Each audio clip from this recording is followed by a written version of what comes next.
Memang problem terbesar kita adalah dokter yang kurang, dokter spesialis yang kurang.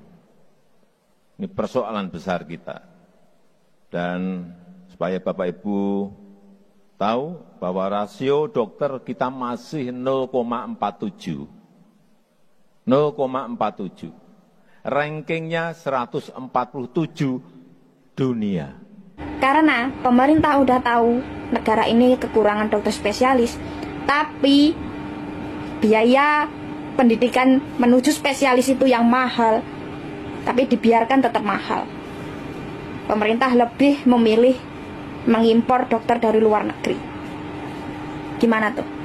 Sudah dari dulu saya katakan bahwa kita tidak butuh dokter asing. Apalagi dokter asing yang dinaturalisasi. No way. Kita sebagai negara yang berdaulat, kita bisa berdiri di atas kaki sendiri dengan dokter yang kita punyai.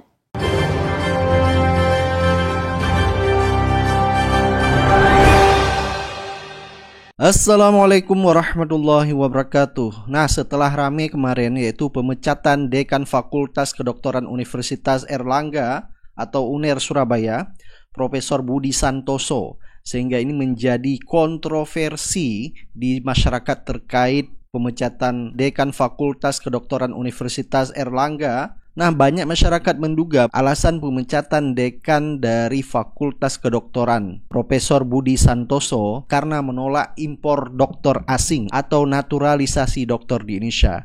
Sehingga ini banyak mengundang komentar dari masyarakat, bahkan dari teman-teman dekan maupun teman-teman dosen sendiri sampai mogok mengajar supaya Profesor Budi Santoso bisa dikembalikan menjadi dekan Fakultas Kedokteran. Hari ini hari yang bersejarah untuk Universitas Airlangga. Kenapa? Selama ini Civitas Akademika dijadikan kata dalam tempurung.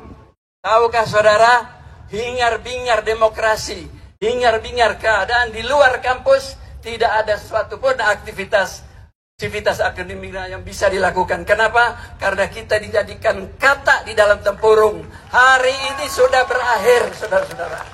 Mulai hari ini kita harus berani berbicara. Apa yang benar harus kita sampaikan, apa keadilan harus kita sampaikan. Jangan jadi penjilat, jangan jadi munafik, karena takut jabatannya tidak naik, angka kreditnya tidak dapat, lalu tidak mau ikut. Hari ini semua harus melakukan sikap Pak Purwohito, harus tegas, tidak boleh, tidak bisa lagi kita main sendiko dawuh, tidak, bukan zamannya sekarang. Kita akademisi, ya. Yang kedua, saudara-saudara, saya tanya kepada saudara, apakah Prof. Bus melakukan tindakan asusila? Ya. Apakah Prof. Bus melanggar hukum? Tidak. Apakah Prof. Bus teroris? Tidak. Apa Prof. Bus melakukan korupsi? Tidak. Cukup buat kita. Tidak ada alasan ketidakadilan dilakukan terhadap Prof. Bus. Kita akan bergerak mulai sekarang, semua dosen, wakil dekan, dan kemudian kepala bagian, semua staf Fakultas Kedokteran, saya usulkan untuk mogok mengajar mulai hari ini. Setuju? Setuju. Sampai Prof. Bus dikembalikan kepada tempatnya. Terima kasih. Assalamualaikum warahmatullahi wabarakatuh. Nah, sampai juga dari masyarakat maupun netizen memberi tanggapannya terhadap pemecatan yaitu Budi Santoso, Dekan Fakultas Kedokteran UNAIR. Kemarin ada yang dicopot gara-gara tindakan asusila, sekarang dicopot gara-gara tolak wacana Menkes. Berarti kesimpulannya di negeri ini, kalau kita beda pendapat dengan pemerintah, sama aja kita melakukan tindakan asusila. Bayangkan ya, sekelas dekan Fakultas Kedokteran di UNER itu dicopot dari jabatannya karena menolak wacana pemerintah akan mengimpor dokter dari luar negeri. Bayangin aja, sekelas dekan Fakultas Kedokteran pula tidak setuju dengan rencana pemerintah, jabatannya melayang. Apa kabar nih warga rakyat jelantah atau para remahan rengginang yang tidak sepaham dengan pemerintah? Nasibnya bakal digimanakan? Bakal dibuat makin miskin, makin kesulitan, atau apa? Padahal penolakan dekan dari UNER ini itu betul. Kenapa malah pemerintah lebih mengutamakan atau lebih memilih mengimpor dokter dari luar negeri. Padahal calon-calon dokter dari dalam negeri itu banyak. Kalau emang dokter dalam negeri itu sedikit, ya mohonlah uang kuliah, UKT, uang pangkal, uang IP itu dimurahkan. Jangan malah dipermahal hingga akhirnya rakyatnya sendiri, anak bangsa sendiri kesulitan untuk kuliah di fakultas kedokteran. Ya lucu aja, pendidikan di dalam negeri dimahalin.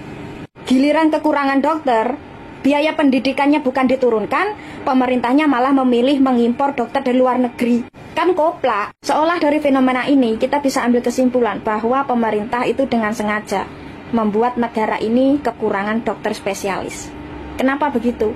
Karena pemerintah udah tahu negara ini kekurangan dokter spesialis, tapi biaya pendidikan menuju spesialis itu yang mahal, tapi dibiarkan tetap mahal. Pemerintah lebih memilih mengimpor dokter dari luar negeri. Gimana tuh? Pemerintah lebih memilih menutup mata, membiarkan biaya pendidikan tetap mahal, membiarkan anak bangsa sendiri kesulitan untuk menjadi dokter spesialis. Mereka malah lebih memilih mengimpor dokter dari luar negeri. Koplak nggak tuh? Beberapa waktu lalu pemerintah lewat Kementerian Kesehatan berencana mendatangkan ribuan dokter asing ke tanah air sebagai solusi dari permasalahan kurangnya dokter di Indonesia. Menurut aku, sebelum kita mendatangkan dokter-dokter asing ini, kita harus yakin dulu bahwa solusi ini benar-benar bisa menjawab tantangan yang dihadapi oleh sistem kesehatan kita hari ini. Tantangan lainnya emang apa aja? Selain masalah kurangnya dokter, juga terjadi maldistribusi dokter, disparitas layanan kesehatan, tidak meratanya infrastruktur, dan juga pembiayaan yang belum efektif. Rasio dokter spesialis terhadap penduduk di tingkat nasional itu 21 per 100 ribu penduduk. Tapi kalau kita rinci per wilayah, di DKI Jakarta itu bisa mencapai 100 per 100 ribu penduduk. Sedangkan di Papua sana bisa hanya 6 per 100 ribu penduduk. Artinya apa? Ini masalah distribusi. Kalau dokter asing didatangkan ke Indonesia tapi tidak didistribusikan secara merata ke seluruh wilayah pedalaman Indonesia, maka sama aja. Masalahnya gini sekarang, emang dokter-dokter asing itu pada mau ditaruh di wilayah pedalaman Indonesia yang budayanya masih kental, yang infrastruktur kesehatannya terbatas, yang obat-obatan dan tenaga kesehatan lainnya masih minim. Dokter-dokter lokal aja pada nggak mau dikirim ke sana karena sulit kondisinya. Fasilitas gak ada, lingkungan gak terjamin. Mereka harus bekerja berkali-kali lipat lebih keras. Artinya sekarang apa? Berapa banyak dana yang perlu dikucurkan oleh pemerintah supaya tenaga-tenaga asing ini pada mau bekerja di pedalaman daerah? Anggarannya dari mana? Dokter-dokter kita aja masih banyak yang underpaid. Emangnya dokter asing pada mau dibayar setara sama dokter lokal? Nggak kan mau lah. Standar gaji dokter di Indonesia aja udah rendah banget dibandingin standar dunia. Jadi mau potong anggaran apa untuk membiayai tenaga medis asing ini? Apakah pengalihan anggaran ini bisa dipastikan tidak mengurangi kualitas pelayanan kesehatan terhadap masyarakat? Apakah juga bisa dipastikan tidak mengurangi dukungan dan pengembangan dari tenaga medis lokal yang jelas sangat dibutuhkan untuk meningkatkan kualitas sistem kesehatan Indonesia dalam jangka panjang? Menurut aku secara keseluruhan, mendatangkan tenaga medis asing ini adalah solusi jangka pendek yang nggak menyelesaikan akar permasalahan. Sebagai gantinya, investasi dalam peningkatan jumlah dan juga kualitas dari tenaga medis lokal melalui pendidikan, pelatihan, dan juga peningkatan infrastruktur fasilitas layanan kesehatan di seluruh negeri, mungkin itu bisa jadi langkah yang lebih berkelanjutan. Dan jangan lupa transparansi terhadap pengambilan keputusan dan juga partisipasi aktif dari semua pihak termasuk tenaga medis lokal, akademisi, dan juga profesional itu diperlukan. Salam demokrasi. Sudah dari dulu saya katakan bahwa kita tidak butuh dokter asing. Apalagi dokter asing yang dinaturalisasi. No way. Kita sebagai negara yang berdaulat, kita bisa berdiri di atas kaki sendiri dengan dokter yang kita punyai. Saya sangat sedih mendengar Profesor Budi Santoso, Dekan Fakultas Kedokteran UNER, diberhentikan dengan mendadak, dengan semena-mena, karena beliau berstatement bahwa menolak dokter asing. Statementnya dia betul. Coba tanya semua dokter di Indonesia, mungkin 99% akan tidak suka dengan adanya dokter asing. Bukan karena kecemburuan profesi, bukan. Menurut saya mentalnya betul-betul mental yang enlader atau memalukan sebetulnya. Kenapa sih kita tidak percaya dengan kekuatan kita sendiri? Kita ini negara yang berdaulat. Kita harus bisa menyelesaikan persoalan kita dengan berdiri di atas kaki sendiri atau berdikari. Masa dekan yang berstatement dengan betul begitu kemudian diberhentikan dengan semena-mena. Saya pengen tahu siapa sih yang memberhentikan. Menkes mengelak. Apa hubungannya saya dengan dia menghentikan? Walaupun dia yang membuat suatu kebijakan mendatangkan dokter asing. Apakah betul tidak ada hubungan? 2, apakah rektornya? Nah, rektor ini perlu diperiksa. Apakah betul rektor itu dari hatinya kemudian dia memecat? Apa dasarnya dia memecat? Dekannya tidak melakukan suatu perbuatan kriminal, tidak. Kemudian tidak ada kesalahan-kesalahan yang mencolok atau kesalahan-kesalahan yang fatal. Dan kalau tahu salah mesti harus pakai teguran. Surat teguran pertama, surat teguran kedua, surat teguran ketiga, gitu dong. Masa langsung dipecat begitu? Ini negara apaan? Dan kalau bukan rektor, pasti rektor ada yang nyuruh. Siapa yang nyuruh? Apa betul itu yang menyuruh Bapak Presiden Joko Widodo? Kasihan dong Pak Jokowi, dijelek-jelekan namanya terus karena anak buahnya yang kerjanya anak buahnya seperti ini. Coba tanya, betul nggak Pak Jokowi? Anda memecat Pak Budi Santoso karena beliau tidak setuju dengan dokter asing. Mungkin kalau Anda tanyakan semua dekan di Fakultas Kedokteran di Indonesia semua nggak akan setuju dengan dokter asing. Itu melecehkan, melecehkan. Dekan-dekan itu dianggap tidak bisa mendidik dokter. Kan sudah haknya dia mengatakan begitu. Nah, Pak Jokowi, hati-hati nama Anda itu dibusukkan oleh anak buah Anda. Seolah-olah Anda yang menyuruh untuk memecat Pak Budi. Padahal siapapun yang memecat Pak Budi itu artinya dia agen asing.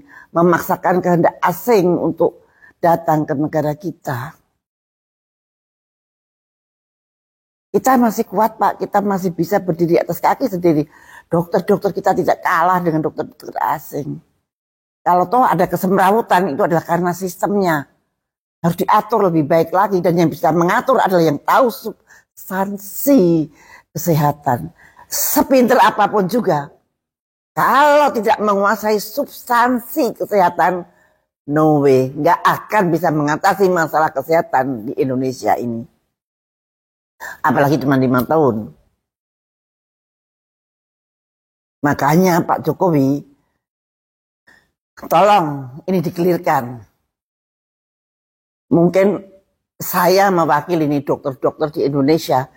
Saya mengecam siapapun yang menghentikan Dekan Fakultas Kedokteran UNER karena beliau menolak datangnya dokter asing ke Indonesia.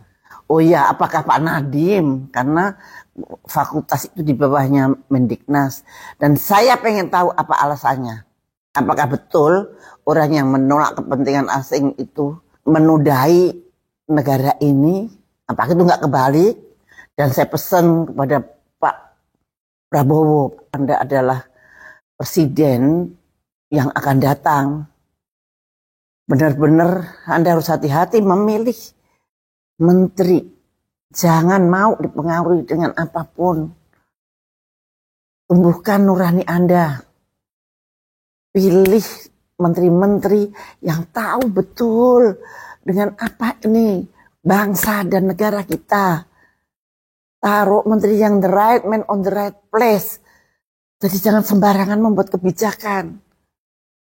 Supaya nama Anda harum. Ini Pak Jokowi ini kasihan dia. Berkali-kali babak belur dengan menteri-menterinya yang aneh-aneh. Mudah-mudahan Pak Prabowo sukses nanti memilih menteri-menterinya. Pilihlah yang the right man on the right place. Saya kira ini suatu pelajaran yang sangat baik untuk presiden yang akan datang. Jangan sembarangan memilih menteri yang tidak tahu substansi yang ditangani. Terima kasih.